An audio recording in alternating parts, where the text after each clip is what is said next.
Now,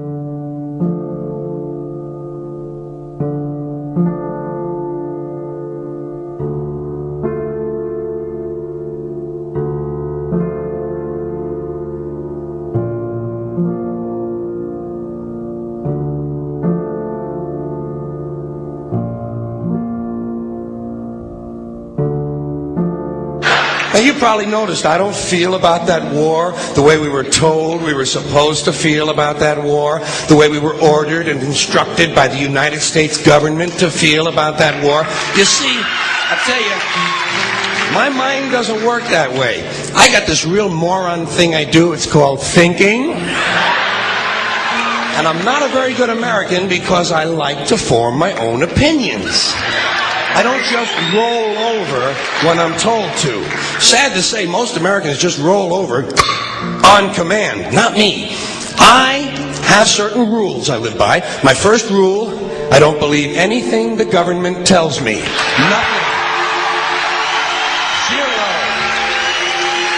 Nope.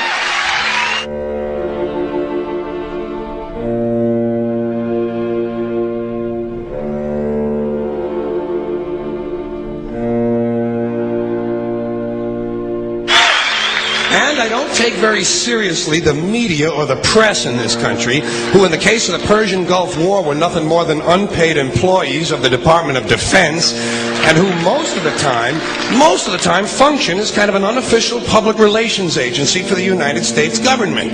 So I don't listen to them, I don't really believe in my country, and I gotta tell you folks, I don't get all choked up about yellow ribbons and American flags. Now, to balance the scale, I'd like to talk about some things that bring us together. Things that point out our similarities instead of our differences. Because that's all you ever hear about in this country is our differences. That's all the media and the politicians are ever talking about, the things that separate us, things that make us different from one another. That's the way the ruling class operates in any society. They try to divide the rest of the people. They keep the lower and the middle classes fighting with each other so that they, the rich, can run off with all the fucking money. Fairly simple thing, happens to work. You know, anything different, that's what they're going to talk about. Race, religion, ethnic and national background, jobs, income, education, social status, sexuality, anything you can do, keep us fighting with each other so that they can keep going to the bank. You know how I describe the economic and social classes in this country? The upper class keeps all of the money, pays none of the taxes. The middle class pays all of the taxes, does all of the work. The poor are there just to scare the shit out of the middle class. Keep them showing up at those jobs. Politicians know that word. They use it on you. Politicians have traditionally hidden behind three things: the flag, the Bible, and children. No child left behind. No child left behind. Oh, really? Well, it wasn't long ago you were talking about giving kids a head start. Head start, left behind? Someone's losing fucking ground here. But there's a reason. There's a reason. There's a reason for this. There's a reason education sucks, and it's the same reason that it will never, ever, ever be fixed. It's never going to get any better. Don't look for it. Be happy with what you got. Because the owners of this country don't want that. I'm talking about the real owners now. The big, the wealthy, the real owners, the big wealthy business interests that control things and make all the important decisions. Forget the politicians. They're irrelevant. The politicians are put there to give you the idea that you have freedom of choice. You don't. You have no choice. You have owners. They own you. They own everything. They own all the important land.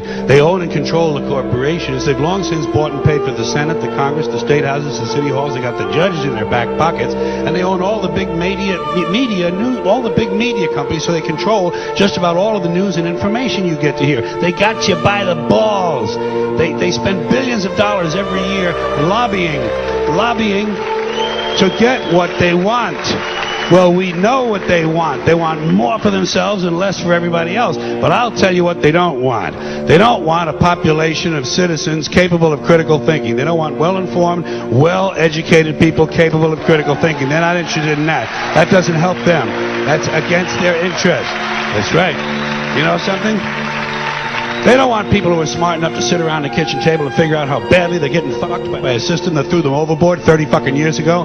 They don't want that. You know what they want? They want obedient workers.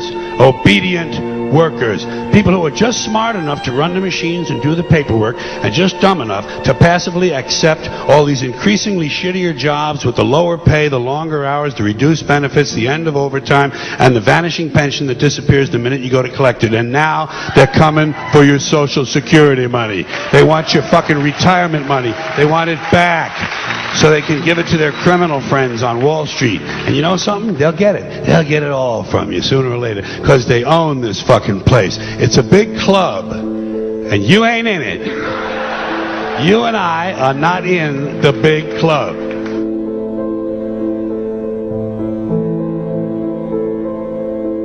The greatest form of control is where you think you're free when you're being fundamentally manipulated and dictated to. One form of dictatorship is being in a prison cell and you can see the bars and touch them. The other one is sitting in a prison cell but you can't see the bar, you think you're free. What the human race is suffering from is mass hypnosis. We are being hypnotized by people like this. Newsreaders, politicians, teachers, lecturers.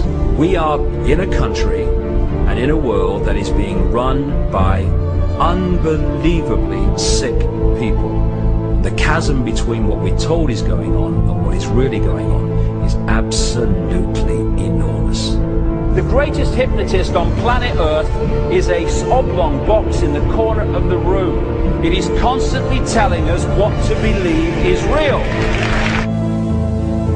Historically, the control and manipulation of political opinion has been the Freemasons' main weapon in gaining control of countries and states. Once in control of the rulers and politicians of a country, laws and political structures could be changed in accordance with their agenda. However, since restricting the body does not necessarily mean restricting the mind, the Freemason recognizes that their plan for a global government hinges completely on subduing the masses to their agenda, and thus eliminating opposition to their cause. And the greatest threat to their plan, posing more danger than any army or law, is the threat of a free-thinking mind. In order to eliminate this threat and to achieve their objective, the Masons have set about the boldest plan ever devised: the complete control of every aspect of human life, your life. And the weapons they are using against you are in your very homes, entertaining you and your children, and gradually indoctrinating you without you even realizing.